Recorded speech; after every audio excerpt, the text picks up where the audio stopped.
Amatakiapi. My Dakota name is Sanayamani, which means walks rattling, and they usually interpret that as, you know he's been there, you know he's been around, you know he's left. So I've lived in Plymouth for 19 years. It was the first time I've been before the city council.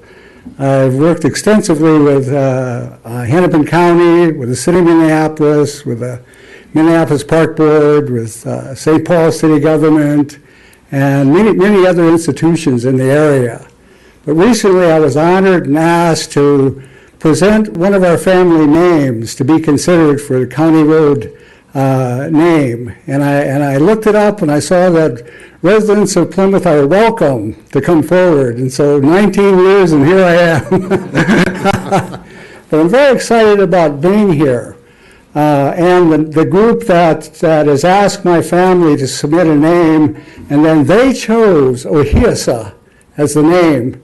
And Ohiyesa is one of our grandfathers. He was one of the first writers to come out of the state of Minnesota. He wrote 12 books, and we're working on the next one. He was a founder of the Boy Scouts and the Campfire Girls. And if any of you are Boy Scouts and have been over to the Northern Star Leadership Center, there's now a 7-foot statue of him out in front of the new Leadership Center.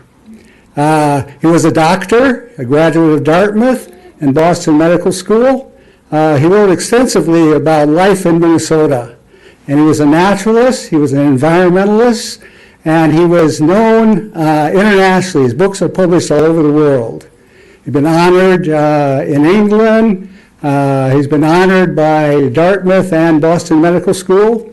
And I think he would make a good representative, particularly to bring the Dakota history in an important way back to Plymouth, because I live between Medicine Lake and Parker Lake.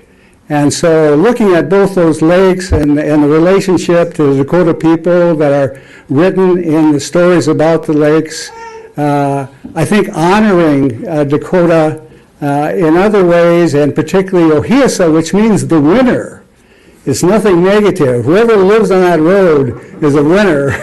And so, but we have Wayzata, which means North Shore in Dakota, Minnetonka, which is Big Lake, Minnesota, which is, land of sky blue water. All those are Dakota names.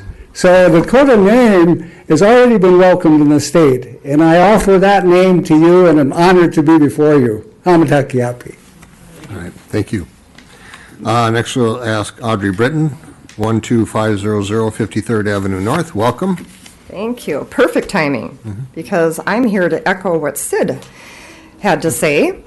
I'm here with as a representative of Plymouth Diversity, Equity, and Inclusion, and we wholeheartedly support renaming County Road 47 in some way that honors the Dakota whose land we now call Plymouth, Minnesota. We are eager to work with you and provide whatever the council or staff needs in making this decision, whether Ohiyesa, my preference, our preference, or other ways to recognize the rich Dakota history of this land. So if you or anyone else in this room would like to learn some more about Minnesota's Dakota history, please join the much honored Sid Bean March 28th in the Plymouth Library at 6:30. Excuse the shameless plug. Mayor, you said something that last week that caught my attention, that citizens who speak during these forums receive written responses from staff. And we propose that remarks or concerns that are made publicly and they're going to be answered, that possibly they could be answered publicly as well. Maybe those responses could be posted where all of us could see them versus someone like me and other who are trying to post them ourselves so everyone can see them. Our members also request an update on the Plymouth DEI manager role, if we could get that. And finally, we continue to request a response to the use of the dais by a public official recently for diatribes that may not only harm our Asian neighbors, but potentially put them in danger as well. Thank you so much. All right. Mayor? We're still doing the public forum. Dr. Milind Sohoni? Welcome. Thank you.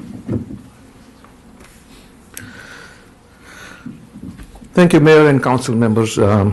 Sometime last year, during a discussion of the Dundee Redevelopment's Parkera project, Councilmember Prom said he was happy that we are not bringing Minneapolis to Plymouth. He referred to the coronavirus as the Wuhan flu in November last year.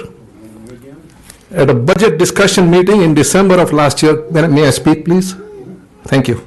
At a budget discussion meeting in December of last year, he spoke against the much-needed DEI position, while one of his fellow members misquoted Denzel Washington with words which Washington has never said.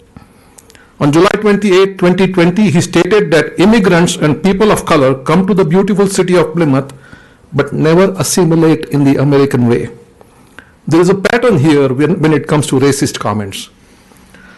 How do I remember the date almost 2 years later? It's because I'm a first-generation immigrant and a person of color.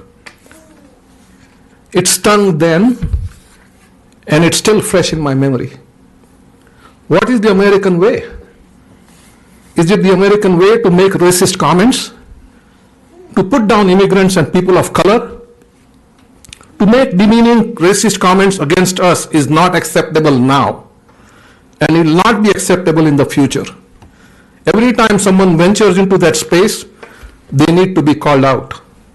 A few months after that July 2020 meeting, I spoke at an open forum like I'm doing now. At that time, I had said that bad as it was that the council member uttered these despicable racist words, the rest of the council did not utter a single word in opposition, not one of them. In the December 2021 meeting, Councilmember Carroll called out a point of order against the offending council member. While I appreciate that, it does not go far enough. If the Plymouth City Council is anti-racist, as it claims to be, the most appropriate action would be some form of censure. Let the citizens of this beautiful city know that you value immigrants like me and people of color, not just by your words, but by your actions. Let today be the beginning. It is completely understandable that each council member votes based on their ideologies. That's fine. But racist innuendo should not be a part of anyone's ideology. Thank you for allowing me to address the council this evening. Thank you so much.